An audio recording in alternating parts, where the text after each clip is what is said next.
E eu vou explicar para quem está em casa e também para o candidato como é que funciona a mecânica aqui da nossa entrevista. Serão 4 perguntas, 2 perguntas elaboradas por profissionais aqui da Rede Baiana de Rádio e 2 perguntas gravadas. Essas perguntas foram colhidas no último sábado com os cidadãos da cidade de Una. Cada pergunta deverá ser formulada em até 1 minuto, podendo ser menos tempo. O senhor, candidato, vai ter 4 minutos para responder a cada uma delas. Ao final da entrevista, o senhor vai ter 2 minutos para as suas considerações finais e no início o senhor vai ter 1 minuto para a sua saudação inicial. Em Una ficou definido através de sorteio, em uma reunião, a seguinte ordem das entrevistas. Ontem, segunda-feira, dia 26 de outubro, o entrevistado foi o candidato Elvésio Rufino, do PSOL, da coligação Desenvolvimento Rural. É possível melhorar. Hoje, terça-feira, entrevistaremos o candidato Érico Fontes, do PCdoB, da coligação Coragem e Confiança para Prosperar.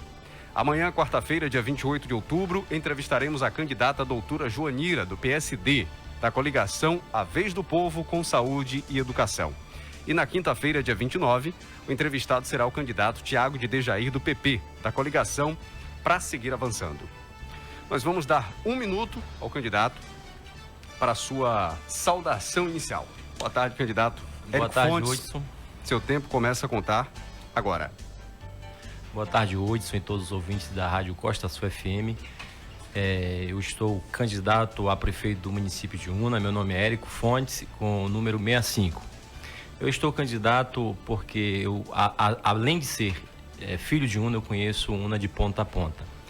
E temos propostas de governo que supera todas as outras propostas que nós já lemos e nós estudamos. Não só as propostas, Hudson, e ouvintes da Rádio Costa Sul FM. Nós já temos práticas no nosso município de desenvolvimento econômico, desenvolvimento na educação, desenvolvimento na área de saúde. Nós já temos muitas experiências desenvolvidas na cidade de Una. Nós contribuímos muito enquanto cidadão para que o povo de Una ele seja valorizado, ele seja respeitado e tenha suas garantias, né, Tempo encerrado, candidato, para a sua saudação inicial. Eu vou pedir para que o senhor sorteie nessa urna que foi colocada aqui na sua frente. São 10 números que foram colocados aí dentro. O senhor faz o sorteio e revela o número para a gente correspondente à pergunta que o senhor vai responder. Número 3, Augusto? Número 3, não é isso? Então, vamos lá, pergunta de número 3. Candidato, caso seja eleito, estará assumindo a prefeitura em um momento muito complicado, muito delicado, para ser mais preciso, em meio a uma pandemia.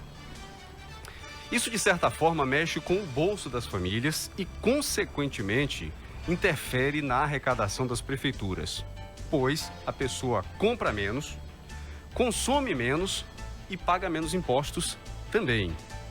Como pretende compor as contas da prefeitura para cobrir os gastos e obrigações da máquina pública e ainda fazer investimentos? O senhor tem 4 minutos para responder. Seu tempo começa a contar agora. Eu só queria fazer uma pergunta. Você poderia repetir a pergunta? Claro. Então, pronto. Claro, sim. Augusto, tempo, por favor. Então vamos lá. Caso seja eleito, o senhor vai estar assumindo a prefeitura em um momento muito complicado, para ser mais preciso, em meio a uma pandemia. Isso, de certa forma, mexe com o bolso das famílias e, consequentemente, interfere na arrecadação das prefeituras, pois as pessoas compram menos, consomem menos e pagam menos impostos. Como pretende compor as contas para cobrir os gastos e obrigações da prefeitura e ainda fazer investimentos? O senhor compreendeu bem a pergunta? Compreendido. Então, o senhor tem 4 minutos, seu tempo começa a contar agora. Hudson e ouvintes da Rádio Costa Sul FM, em especial aos moradores de Una. A nossa preocupação, primeiro, Hudson, é com o ser humano, com a pessoa, porque é ela que está vulnerável à contaminação. Então, nós não estaremos medindo nenhum esforço para cuidar dessas pessoas e das famílias das pessoas que foram contaminadas. Acontece que, Hudson, as pessoas que foram contaminadas pelo vírus, né, do Covid-19, muitas vezes é colocado para ela um isolamento, né? E esse isolamento não vai acompanhado de uma cesta básica, de uma assistência psicológica, né? E só é fornecida a medicação. Aí eu pergunto, a pessoa só precisa de remédio? e da assistência psicológica, e da alimentação, né? E do convívio das relações dessa pessoa com grupos de rede social. Essa pessoa está participando, existe algum grupo que apoie essa pessoa, que esteja do lado dessa pessoa orientando, né? E pós essa contaminação, depois dos 15 dias ou mais, qual o estado psicológico dessa pessoa, da família dessa pessoa? Então, nosso primeiro cuidado, nosso primeiro investimento é nas pessoas. Porque a gente pode perder a economia, a gente pode diminuir a arrecadação, mas a gente recupera. Isso a gente recupera. Mas uma pessoa a gente não consegue recuperar. É um ente querido, é um jovem, muitas vezes com sonhos, né? É um senhor de idade que tem netos e pretende ver seus netos sendo formados, né, trabalhando. E nós temos um caso, inclusive, de um candidato nosso a vereador que está hoje internado, né, inclusive por conta de uma contaminação da Covid. E externo aqui os meus sentimentos, né, o nosso apoio enquanto partido à família desse candidato.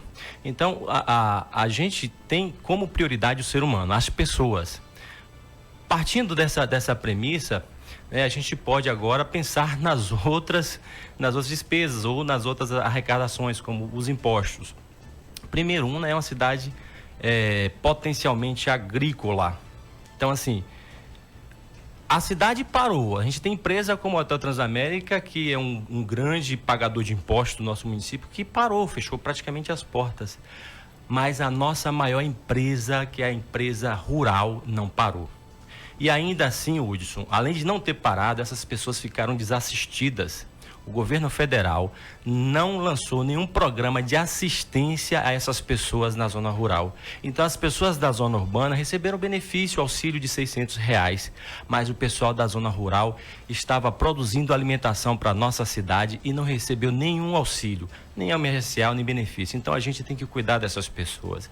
Nós não tivemos prejuízos muito com impostos, porque a nossa maior empresa é a zona rural. Então, as outras fecharam. Mas a zona rural, o produto rural, o pessoal da agricultura familiar continuou produzindo. E se você for prestar atenção, se você for em Una, ou os moradores que forem em Una, eles vão perceber que toda quinzena os mercados estão cheios com ônibus da zona rural comprando, né? E não tiveram prejuízos tantos, né? Porque não pararam de trabalhar. Então, a gente precisa dar principalmente assistência a essas pessoas. E tivemos pessoas da zona rural que foram, inclusive, também infectadas, né? E não receberam esse auxílio. Então, nosso compromisso primeiro é com o ser humano. As outras coisas a gente recupera, mais uma vida perdida, a gente nunca mais a gente pode recuperar. E depois que a gente recuperar essa pessoa, tirar essa pessoa dessa contaminação, né? A gente vai dar assistência psicológica, não só a ela, mas também a seus familiares. Tempo encerrado, candidato. Para a primeira pergunta, aliás, para a primeira resposta, vou pedir para que o senhor sorteie o segundo número e a gente conhecer a segunda pergunta a ser feita para o candidato Érico Fontes, entrevistado de hoje. Pergunta de número, Augusto, por gentileza. O senhor pode apontar para mim, pergunta de número 6. Ok, pergunta de número 6. Candidato, é o seguinte, os animais, os animais existem em nosso universo jurídico desde 1934. Eu fiz uma pesquisa hoje pela manhã e descobri que Getúlio Vargas promulgou o decreto de lei número 24.665/34. Hoje, existe uma farta legislação que protege os animais a nível internacional, federal e até municipal. Inclusive, recentemente, o presidente Jair Bolsonaro sancionou uma lei que aumenta a punição de maus tratos para animais. O que falta é que essa legislação seja cumprida, de fato, né? Sabemos que cuidar de gente é muito importante, mas cuidar de animais também é. Caso eleito, como o senhor, primeiro, pretende fazer para fiscalizar a legislação e proteger realmente esses animais para que essa lei seja cumprida? Em seu plano de governo, existe algo pensado para os animais, a exemplo da viabilidade de um local próprio, um abrigo para esses animais? E quanto aos animais que vivem perambulando pela rua, por exemplo, existe alguma ação no seu governo? Foi pensado algo nesse sentido para protegê-los e também tirá-los dessa situação? O senhor quer que eu repita a pergunta, candidato A pergunta é bem extensa, né? É muito grande Bem a pergunta. Eu vou só para a parte da pergunta então, tá? Isso. Caso seja eleito, o senhor primeiro pretende fazer, o que o senhor pretende primeiro fazer para que essa legislação seja cumprida?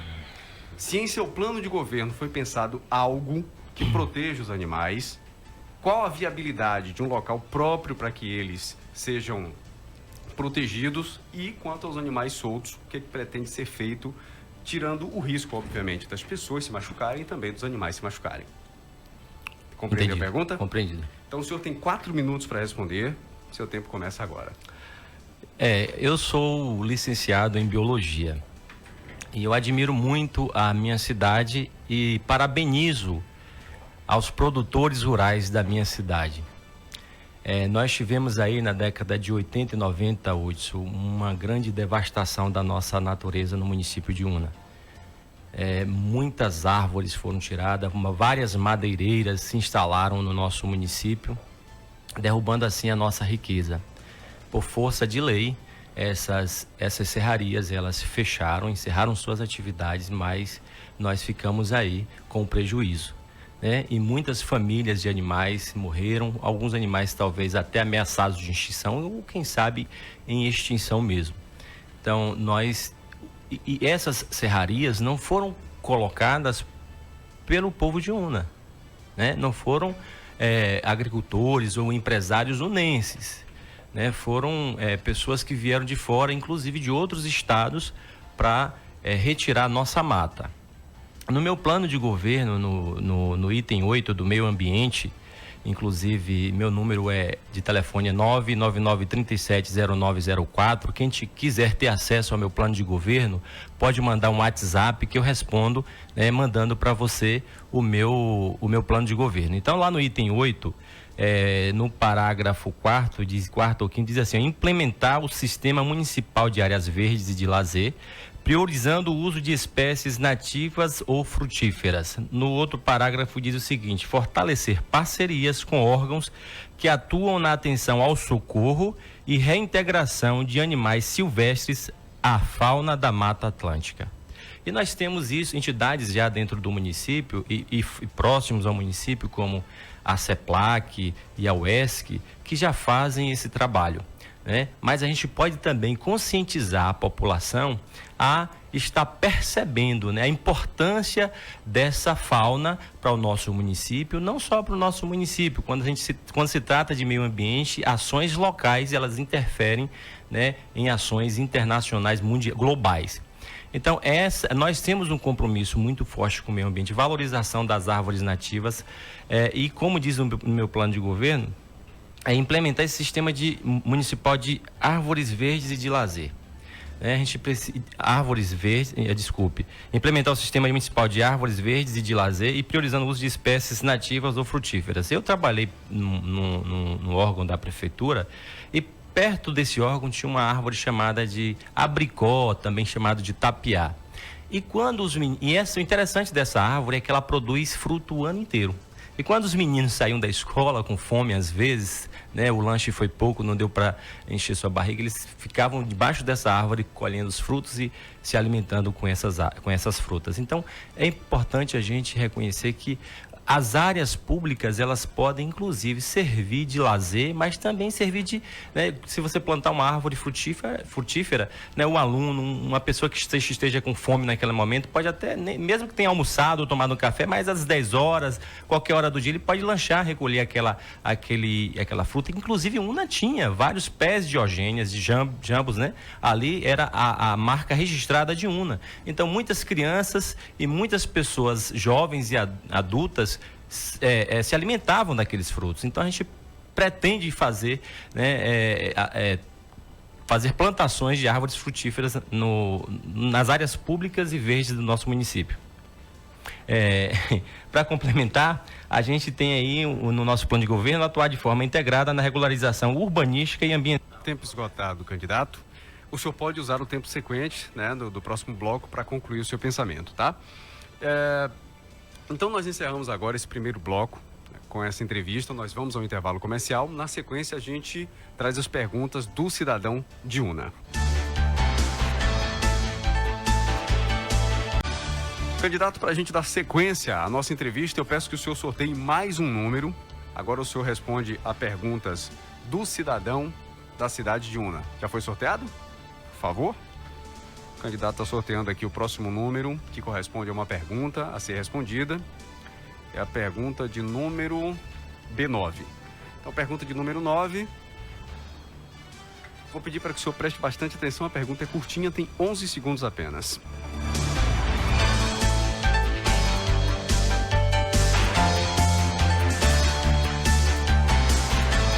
Eu queria saber dos candidatos que estão aí, se vai olhar pra gente que mora na zona rural. Meu nome é Almerinho de São Paulo de Santos, conhecido por Caboclo, e moro na zona Pindarama, na fazenda Pindarama ali.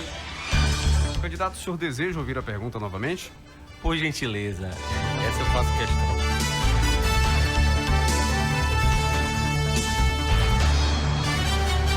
Eu queria saber dos candidatos que estão aí, se vai olhar pra gente que mora na zona rural. Meu nome é Almerinho de São Paulo de Santos, conhecido por Caboclo, e moro na zona Pindarama, na fazenda Pindarama ali. O senhor tem 4 minutos para responder essa pergunta, seu tempo começa a contar agora. Almerindo, muito boa a sua pergunta. Eu costumo dizer que eu sou 70% agricultura familiar. Estudos dizem que 70% da alimentação que vai para as mesas dos brasileiros, ela é proveniente da agricultura familiar. Nós já trabalhamos, já damos assistência à agricultura familiar. Prova disso é que, Almerindo, nós caminhamos durante aí 3 ou 4 anos à frente, né, das propriedades rurais. Restabelecemos o trabalho do sindicato. Hoje nós levamos informações, inclusive pela rádio Costa Sul FM, toda manhã a gente passa as informações sobre, né, a cota dos produtos que são produzidos na zona rural. Então, assim, a nossa prioridade é estrada, a nossa prioridade é escoamento da produção, né, da agricultura familiar. Nós fizemos uma visita a um distrito esse final de semana e é impressionante como pequenas propriedades produzem uma variedade de frutas, de verduras. Encontramos abacaxi, cana, abacate, siriguela, aipim, mamão, banana, cacau. Então, nós temos a maior empresa produtora de riqueza do município de Una, que é a zona rural. Eu não posso de jeito... É minha prioridade. No meu plano de governo, inclusive, nós damos destaque para a agricultura do nosso município.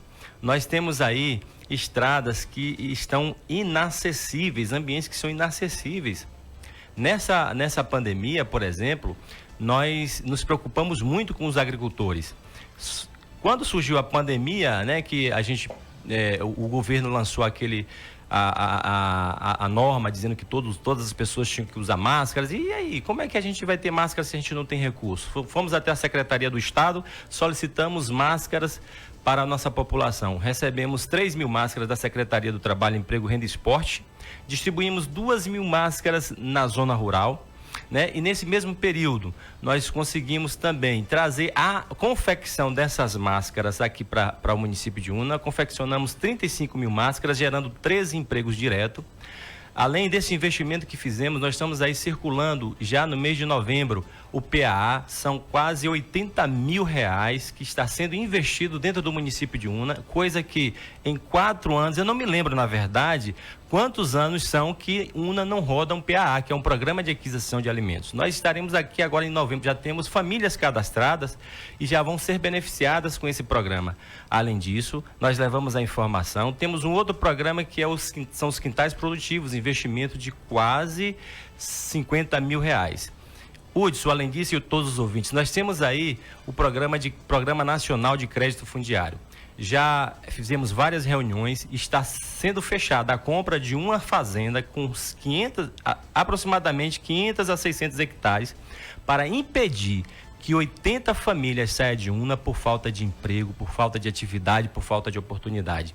Estaremos assentando, colocando de 80 a 100 famílias nessa propriedade, e essas pessoas, cada família dessa tem entre 5 a 6 pessoas por família. Então, no geral, a gente vai conter aqui em Una 400 pessoas. porque nós temos perdido muitas pessoas no município de Una. Entre 2000 e 2020, tivemos quase 15 mil pessoas saindo da nossa cidade. Então, isso é uma quantidade absurda. Eu, enquanto prefeito de Una, não vou aceitar que nenhum cidadão saia de Una por falta de oportunidade. Tempo esgotado, candidato. Vou pedir para que o senhor sorteie a próxima pergunta que o senhor vai responder. É uma pergunta do ouvinte. O candidato está fazendo sorteio da próxima pergunta. Pergunta sorteada. Vamos conhecer o número. Pergunta B8, pergunta de número 8. Vamos lá. Pergunta 8, então. Vou pedir para que o senhor preste bastante atenção nessa pergunta também.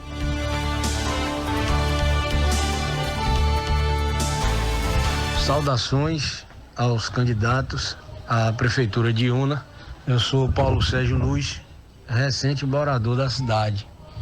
Morei aqui 2 anos, no ano de 99 e 2000, e agora 20 anos depois retornei desde janeiro. Estou morando na cidade. Conhecendo de perto alguns problemas inerentes, e dentro daquilo que eu acho que é mais importante, em primeiro lugar, qual é a visão que os prefeituráveis têm em relação à industrialização para gerar emprego, que eu acho que é o que Una mais precisa, gerar empregos, e em relação ao esgotamento sanitário cair direto no rio, fazendo com que haja muita contaminação dos manguezais lá em Pedras. Queria saber a opinião de vocês, o que é que vocês podem fazer por isso ou prometem fazer alguma coisa assim, ok? Candidato, o senhor deseja ouvir a pergunta novamente? Desejo ouvir a pergunta novamente.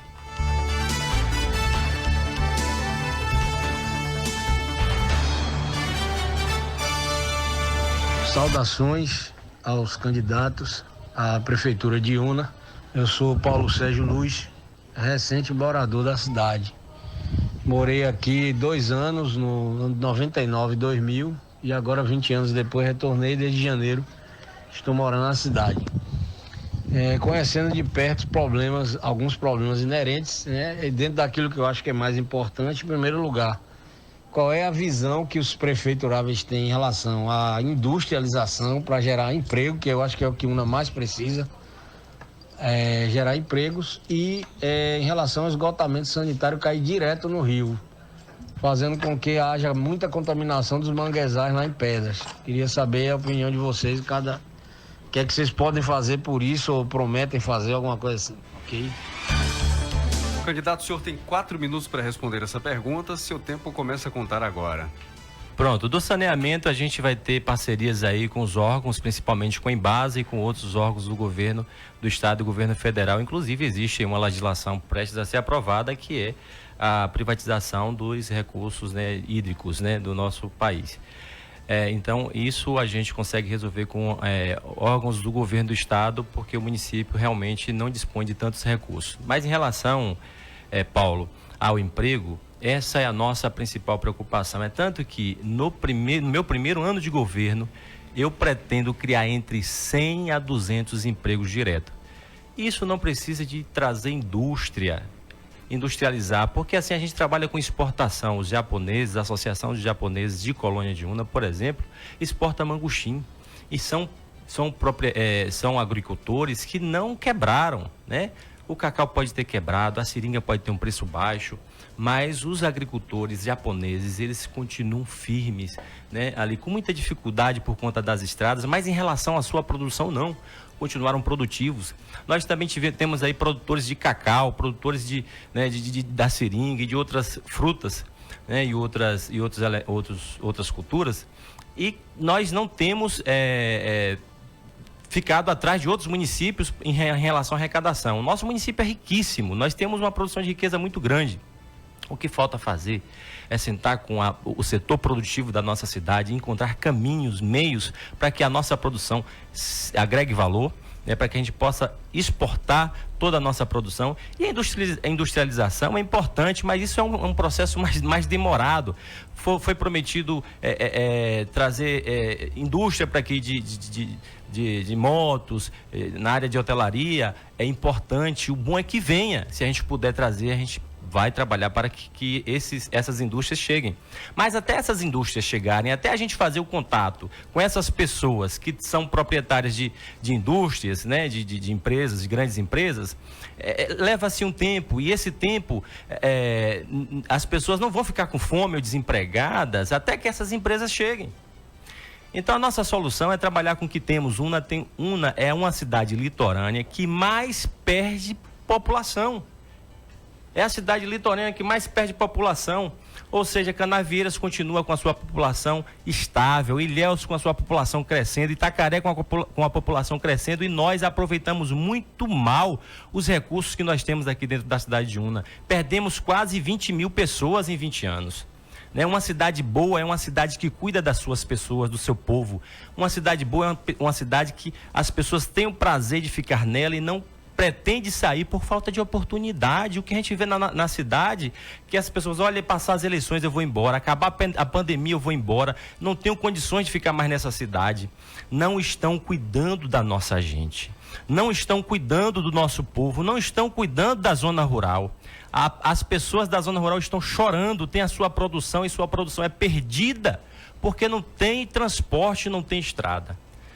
É um absurdo. Nós estivemos visitando as pessoas que estão doentes porque não conseguem escoar a sua produção, né? Então, meu amigo, nosso compromisso é que no primeiro ano nós geraremos cerca de 100 a 200 empregos diretos e fora os empregos indiretos. Eu tenho experiência com isso. Só em Ilhéus nós trabalhamos com geração de emprego e renda e nós empregamos por ano quase 2.000 pessoas em Ilhéus.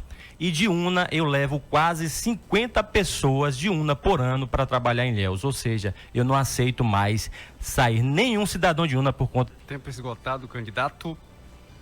O senhor teve seus 8 minutos nesse segundo bloco para responder as duas perguntas. Agora, o tempo final de 2 minutos. Lembrando que o senhor pode concluir o seu pensamento a qualquer momento no tempo sequente.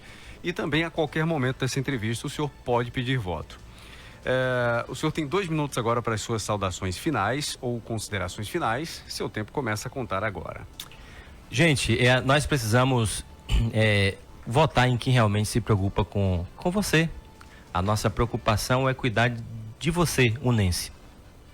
Nós não queremos mais perder pessoas do nosso município para outros municípios. Às vezes, Hudson, vai pessoas para São Paulo, mas você acha que essas pessoas vão morar no centro de São Paulo, vão ter uma vida boa como se tem aqui em Una? Não. Às vezes vão para a periferia, vão para as favelas. Quando a gente perde pessoas para outras cidades, a gente ainda fica um pouco que aliviado, mas muitas vezes nós perdemos a nossa população, a nossa juventude para as drogas, nós perdemos a nossa juventude para a violência, nós perdemos a juventude para as ruas. E nós temos um compromisso com as igrejas evangélicas e todas as outras religiões, que são instituições que atuam no desenvolvimento social, econômico e produtivo da nossa cidade. As igrejas, os centros espíritas, as associações, elas estão lá no dia a dia dessas pessoas. Elas impedem que essas pessoas morram, que vão para a porta da rua pedir esmolas. Elas estão presentes na vida dessas pessoas, identificando quais são os problemas, juntam ali uma cesta básica e vão socorrer essas pessoas. Eu estou para me unir com essas instituições, junto com a população, e reduzir os danos que a população tem sofrido ao longo de décadas. Em 20 anos a nossa cidade tem empobrecido, não se tem desenvolvido nenhum projeto para que possa fortalecer a nossa economia, E eu peço a você o voto de confiança. 65, Una, em meus 38 anos eu nunca vi um prefeito de Una governar, e posso garantir a você, unense, que eu estou preparado para fazer o melhor governo de todos os tempos, não para ser o melhor prefeito da Bahia, mas para ter a melhor população da Bahia morando na cidade de Una. Eu quero ter o melhor povo da Bahia em Una, Bahia. Tempo encerrado, candidato, e dessa forma nós também encerramos a segunda entrevista com os candidatos a prefeito da cidade de Una.